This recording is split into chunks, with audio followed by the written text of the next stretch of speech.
And we're not just wheeling here, we're actually gonna camp for 2 nights. Mr. Nate. Howdy. Don't go that way.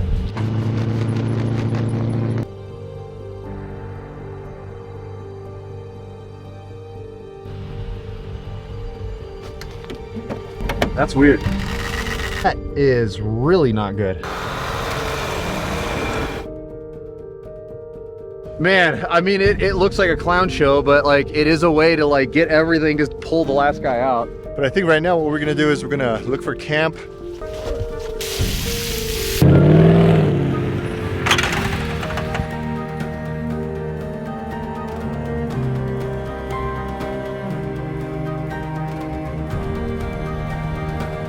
We made it almost to the top. We still got a little bit more to go, but Nate, his disco, has been having some issues.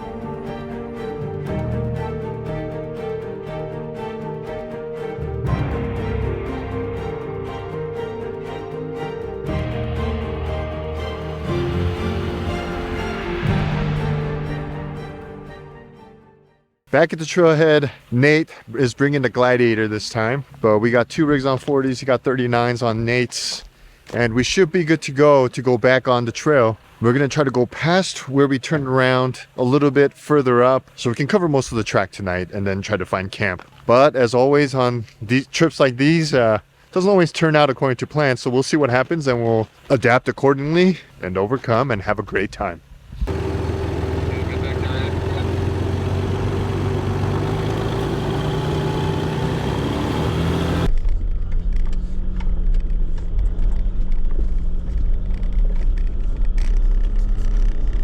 So Nate's in first position, breaking trail, and I'm right behind him. So we're in a 2x2 group. And then we got Arron and Marvin in the back, and they've been running into some trouble, but it sounds like they're good with the winch recovery. But we got up to this point where it's kind of more like an open meadow. I mean, Nate, with this Gladiator, has a 39s and it's KO2s, so it's not like mine with the mud terrain. So he's doing a way better job than I would breaking trail. All terrains of this side or of this size are cheat codes in the snow. Yeah, it's definitely cheat codes if you drive nice and easy. And that's my style. It's nice and easy. Nice and easy, yeah. Low and throttle. Were you just kind of doing the crawl control thing on the Jeep, or? I was playing with that off and on, but honestly, I was getting better results just me being the crawl control. Yeah, I was just crawling nice and slow. I feel like there is some sort of traction control when you're going slow like that, because I can feel it actuating back and forth. Yeah. So I've just been doing that, just keeping it real low speed. So like as soon as you sense it start to dig, you can back out and roll through, you know? Yeah. That's the problem with real speed. If you have wheel speed, by the time you notice you can't stop the wheels from spinning fast enough and you're already sunk. Let me show you what the trail kind of looks like. So this snow here is like a couple of feet deep at least, to where you definitely need to get recovered if you sink. And right now what Nate has to get through with momentum and slow crawl is this. There's no real obvious track that we're following now. So Nate has to just kind of read the landscape and just go based on where you think it's not going to be as soft and more hard packed.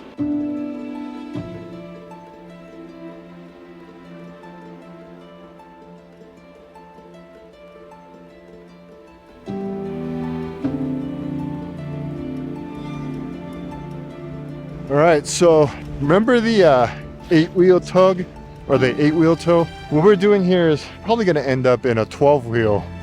So Nate's going to be at the front with tension on my front, and then I'm going to have tension in Arron's front, and Arron's going to have tension with the rope in Marvin's front. So I think we're going to stay connected like this all the way up through until I think we can get to maybe more, I don't know, flatter ground. Maybe we'll just do this all the way to camp. This method has proven to work multiple times in Canada, out here. Now we're just adding another vehicle. So it's going to be an interesting way to get to camp. I don't know, I'm having a great time. What do you think, Arron? You having a good time? Yeah, I made the mistake of sweating though. Made a mistake. That was a bad move. It's all good, man. Well, let's dry it out over a campfire later. And my boy Marvin over here, What's up? just kicking it. getting a little deep for the 34-inch tires here. But this is good. It's like a wagon train through the snow. We can make this work. This is what snow wheeling's all about. Absolutely. Marvin is all about the rock crawling and the wheeling, so he knows everything about recovery and all that stuff.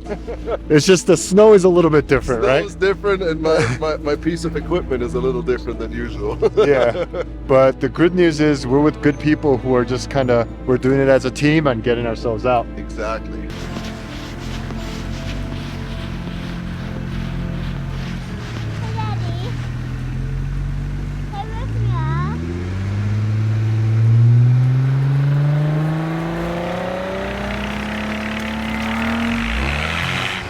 Oh, so close.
Morning, everyone.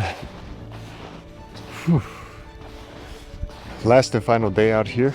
Got pretty cold overnight. I did have to turn on the heater in the Jeep this morning to get kind of warmed up, but it looks like we got one final stretch. According to Nate, about 1,000 yards, I think he said, straight from where we're camped to get to the top of this mountain. But aside from that, this campsite's beautiful, gorgeous, really nice open area where everyone's getting ready to set up right now and head out and continue our journey. You got some dad breakfast going on in here. Right on. My kid's just eating leftover French fries from last night. You know, normally we like to cook breakfast, but today that's not exactly in the schedule. We were like 953 yards from where I was parked. And look, we just moved like, I don't know, 60 yards already, so. We might make it to the top earlier than we thought. How dare you? I'm jinxing it right now.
Yep, that's it right here. Here we are. Well, we made it, guys. Woohoo! That was tough. So we're pretty much at the highest point at Kraken Pass right now. We still did have to have some recoveries going on this morning. It is a little bit past 10 o'clock. We're out here a little bit later than expected because of, you know, everything that happened last night and this morning. So I think what I'm gonna do is I'm gonna head back down the way we came, just because I know what the trail looks like on the way back and I know what to expect. From this point, it's pretty much gonna be downhill, but we don't know what the terrain is. So I don't wanna have that unknown and that variable, you know, on board when I'm trying to get down, because that could mean more recoveries, more situations where we're just going to be spending a lot of time on trail. It's been a great trip overall. I mean, all of the hard work that we put into it, it just comes with the territory, and it just makes everything sweeter. The camping, the food, and the hanging out with good people.